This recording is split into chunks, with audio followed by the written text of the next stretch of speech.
In this video, we will learn how to determine the Nash equilibrium of a payoff matrix in a game theory. The question is, consider the following matrix which describes the respective strategies of the corresponding payoffs of firm A and B operating in a duopoly.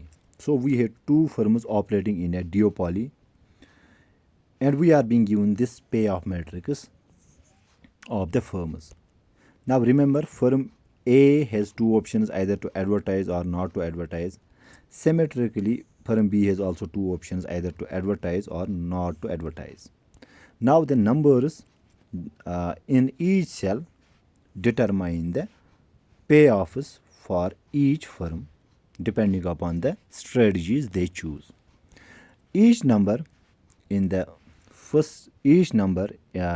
cell, rather I can say the first number in each cell determine the payoff of firm A. Similarly, the second number in each cell determine the payoff of firm B. Now how do we find out the Nash equilibrium, or what is meant by Nash equilibrium? Nash equilibrium occurs where optimal outcome is when there is no incentive for players to deviate from their original strategy, or we can say in Nash equilibrium what happens, each player optimizes their outcome based on the other player's decision. That is, each player chooses its optimal strategy given other person has also chosen its optimal strategy. Now how do we find out the Nash equilibrium here? Let me explain. Now let us suppose firm A chooses to advertise. Okay, so firm A chooses to advertise.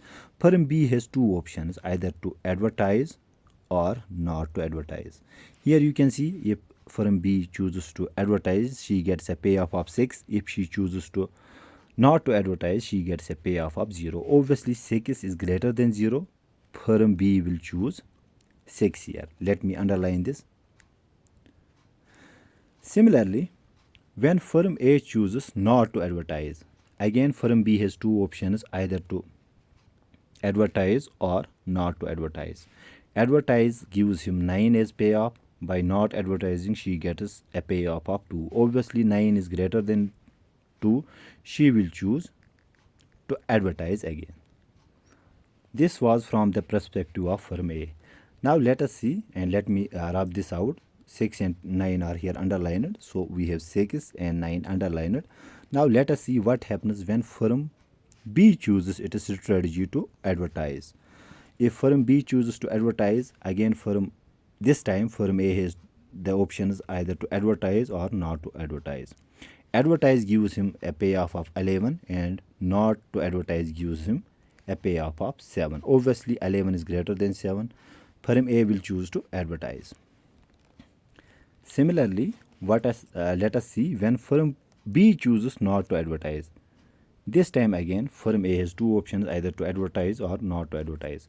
Advertise gives him 16 as payoff, not to advertise gives him 20 as payoff. Obviously firm A will choose not to advertise and get a payoff of 20. Now Nash equilibrium occurs when both the numbers in a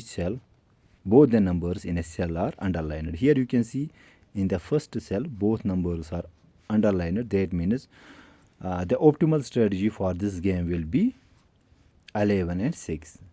11 and 6 is the strategy profile that determines the Nash equilibrium in this case. Okay, so we can say advertise, and advertise is the Nash equilibrium for this game. I hope I make myself clear in this video. Thank you.